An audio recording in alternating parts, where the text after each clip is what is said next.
एक था रमन, भोला भाला किसान, अपनी बीवी रमा और 2 बच्चों के साथ रहता था, खुशी खुशी। घर था पराया, जमीन थी थोड़ी, पर रमन था अपनी में मग्न। मेहनत करता और जीवन चलता, कुल मिलाकर गाड़ी खींची जा रही थी।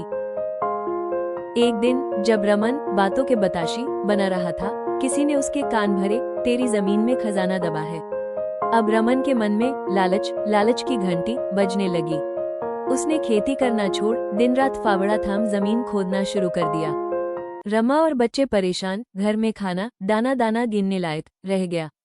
रमन कहता, बस थोड़ी मेहनत और फिर तो हमारी चांदी चांदी होगी। मगर होनी को कुछ और ही मंजूर था। बहुत ज्यादा काम करने की वजह से रमन की तबीयत ढीली हो गई और खजाना नहीं मिला। रमा ने उसे समझाया, लालच बुरी बला, जो है उसमें खुश रहना चाहिए। तो रमा ने रमन को प्यार से समझाया, देखो खजाने के लालच में हमने खेत खोद डाला, कोई बात नहीं, पर अब इसी खोदी हुई जमीन में हम अच्छी फसल उगाएंगे। असली खजाना तो हमारी मेहनत है, जो हमें कभी धोखा नहीं देती। रमन को रमा की बात समझ में आ गई। उसने फिर से कमर कसी, रमा और बच्चों के साथ मिलकर खेत में बीज बोए और खूब मेहनत से सिंचाई की। कुछ महीनों बाद उनका खेत लहलहाती फसल से भर उठा।